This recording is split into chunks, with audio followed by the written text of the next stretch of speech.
Good morning and welcome to Trail Grazers, where we talk about foods for the trail and take you on the trail with us when we go places.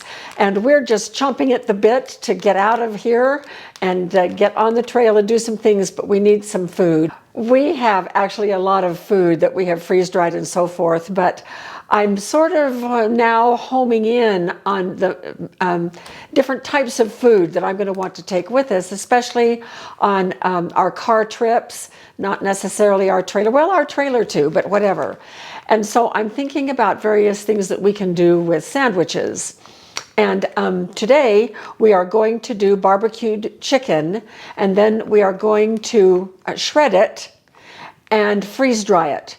And then after it's freeze dried, we are going to reconstitute it and see how it does with some chicken sandwiches, barbecued chicken sandwiches, sort of like pulled pork, only chicken.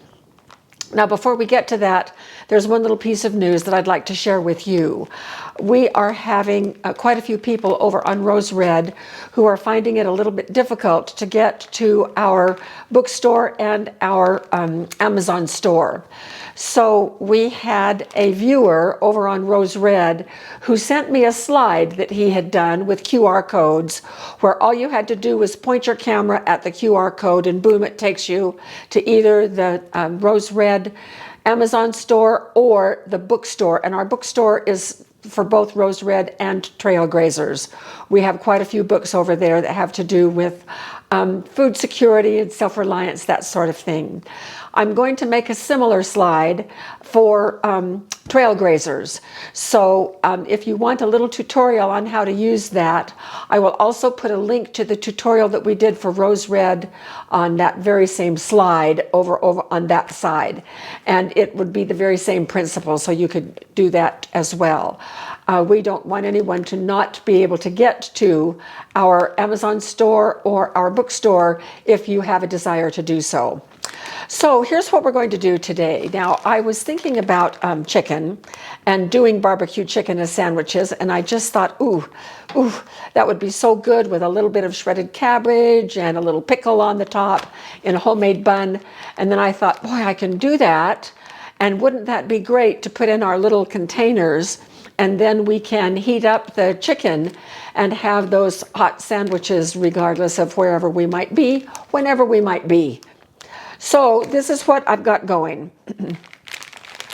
Last January, it's now April, I boiled 6 chickens, I think, to make broth, chicken broth with. And I thought, you know, I'm just going to save the chicken pieces. They don't have a super lot of flavor after they've been boiled. Most of the flavor goes into the broth, but it's still really good protein, even though it doesn't have quite as much taste. Well, barbecuing this would be absolutely perfect. So yesterday when Jim and I were out, we found a really good buy on chicken thighs. Now these have bones in and they had skin on, and I just took the skin off. So what we're going to do is we're going to slow cook these raw chicken thighs. And I know I could put them in my Instant Pot and have them done in an hour, but you know, I'm trying to just slow my life down a little bit. I'm retired now and I want to not be in such a rush with everything. And so I thought, oh, I think I'll just slow cook these. So they will cook for about, 5 hours, maybe 6 hours in our slow cooker right here. And then once they're done, I will pull them out and debone them and shred them, add this chicken to the mix, and then let it go for about another hour. So the barbecue sauce can really flavor this meat as well. So here we go. What we're going to do is just drop these in, and I've been preheating this. Right now it's on high.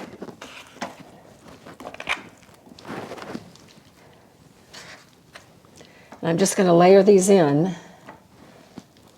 And sometimes I make barbecue sauce, not today. Today I'm going to clean out my refrigerator. So I have a little bit of this left over. This is Masterpiece Private Stock. And I'm just going to dump it in. Oh, it's way thick. So I'm going to pop this little lid, if I can do that. Got it. I didn't have that on camera, but definitely got that. So I want a little bit of extra water in here anyway. So now we'll shake this up.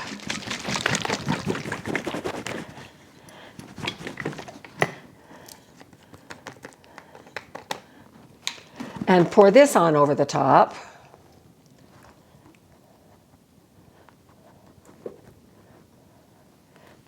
And I'm going to rinse this again and get some more out of there.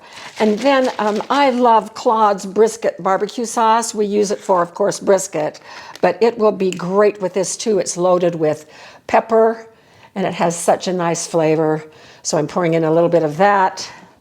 And you can use whatever you want to do barbecue chicken. Oh, here's a brand new Famous Dave's barbecue sauce, rich and saucy. We'll put a little bit of that in. And that should be enough. I'm just going to rinse this again.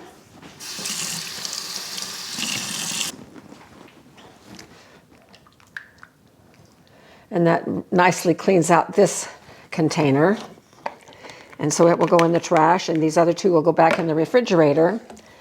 And I'm going to put these back in the refrigerator. And now Jim's going to come up and get a close-up of that. Well, I mess with it just a little bit, make sure that that sauce is all the way down to the bottom. Make sure all the chicken pieces are coated.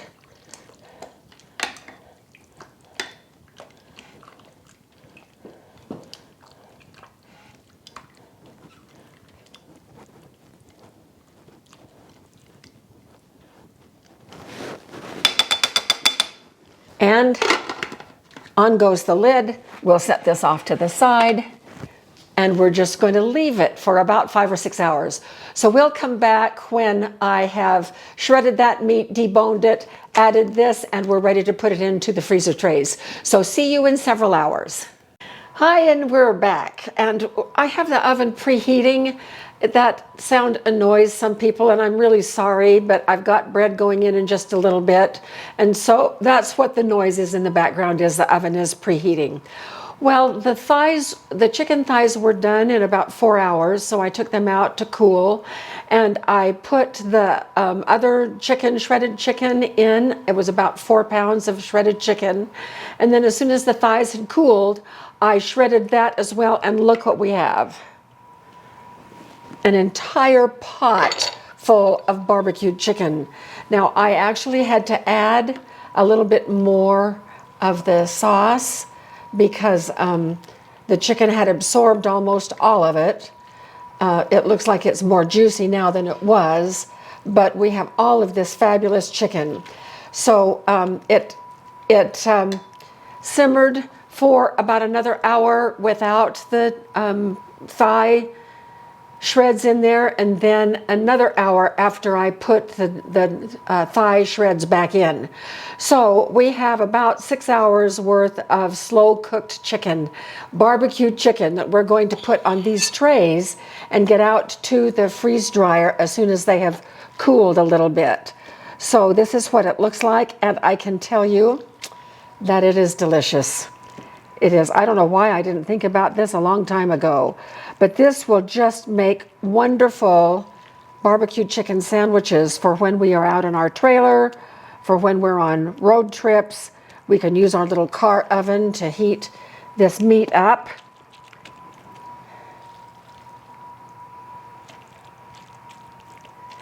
So I'm just going to continue filling these trays, and we'll bring it back to show you as soon as I'm all done.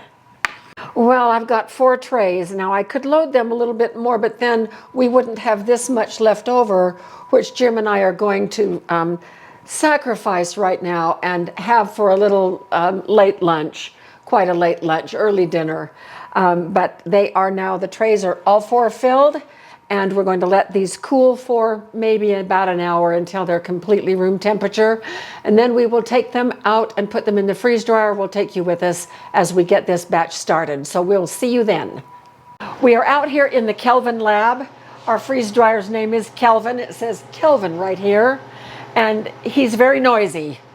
So I'm trying to talk above it. So we have pre-cooled this for 15 minutes, and now we're ready to load. It says load trays into freeze dryer, close drain valve. I'm going to close the drain valve right now.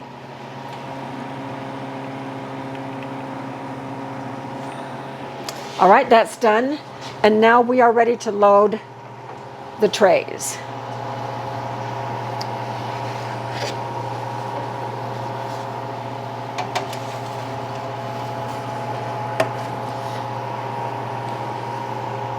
This smells really good.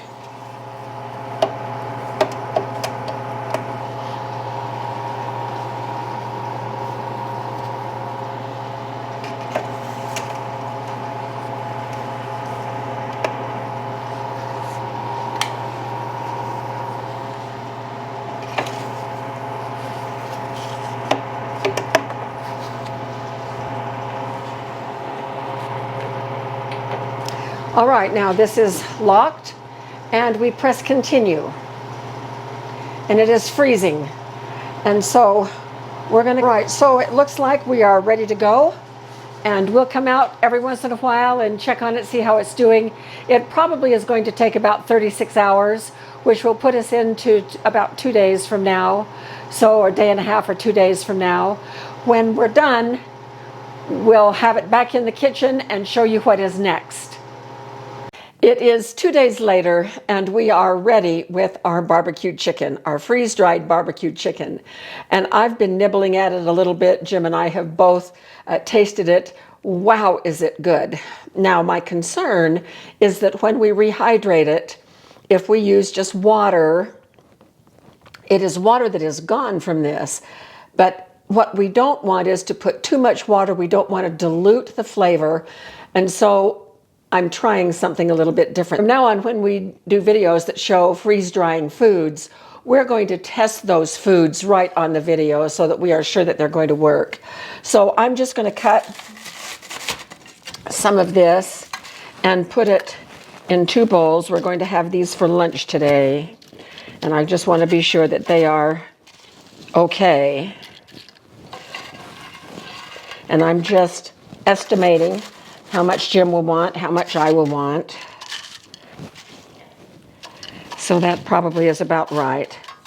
Then what I have done, I have taken some of our famous Dave's and I have diluted it with water so we can get both the moisture back into the meat and ensure that the flavor is going to be retained. Now, this is a guessing game. With meats, they're only going to absorb what they need, and then there will be some left. So with some meats, it's okay just to put as much water as you want and then drain off the rest. But this, I'm not so sure. And this is boiling hot, so this should work.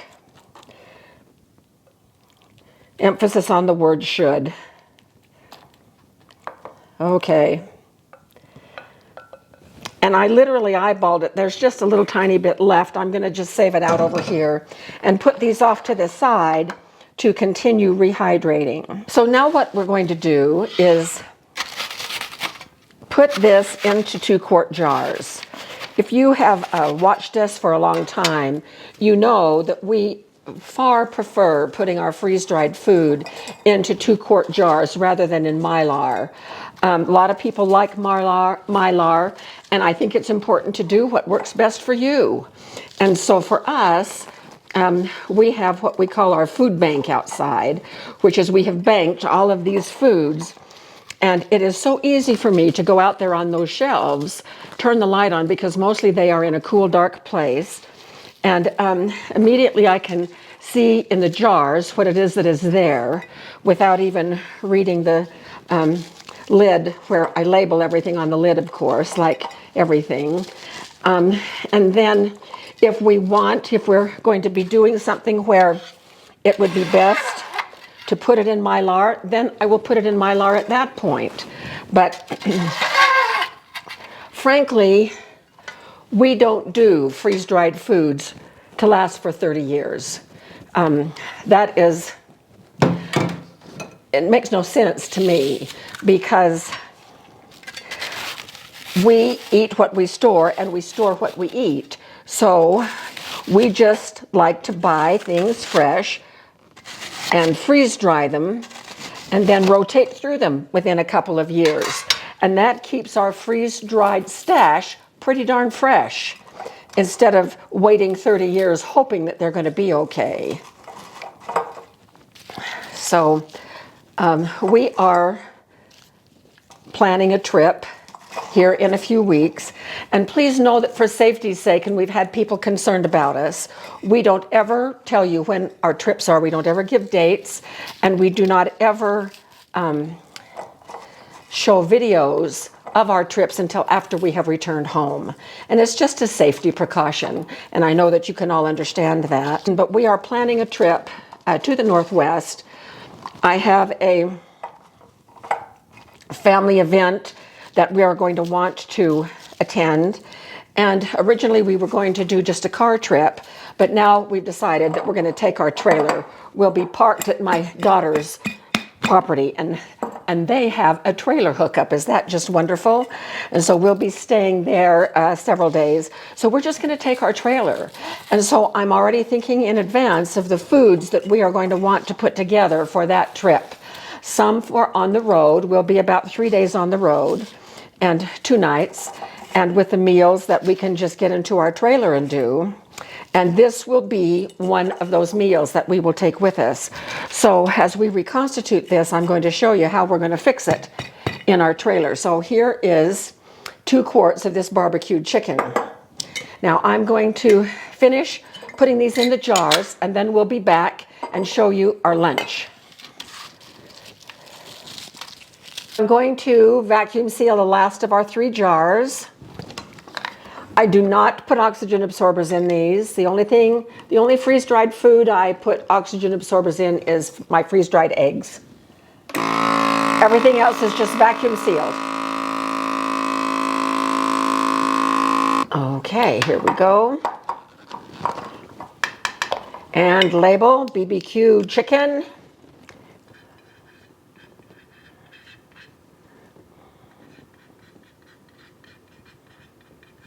And today's date. And these are now ready to go out to our food bank, where we keep all of our freeze-dried foods ready for the trail. So let me show you how we're going to do lunch now. All right, so here we go in our cute new dishes that we got from Costco for $20. There are 4 sets. So I'm just going to put a little bit of cabbage on each plate, in case either one of us wants to put some on our bun. And I already have pickles in place on the plates. And these buns are just out of the oven about 15 minutes ago. And these are in my new book, which is going on sale April 24th to 30th. As we launch it, we're going to launch it on sale. So here are these buns. The meat rehydrated in about 5 minutes.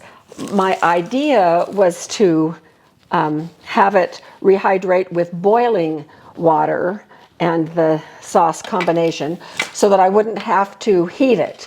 But it cooled down, so I just put it back in the pan and heated it, and it worked just fine. So here is our lunch. These beautiful barbecue chicken sandwiches with homemade buns. Would this be a great meal in our trailer or what? So can't wait. And once we take this trip in a few weeks, we'll be showing you how we do stuff in our trailer as well.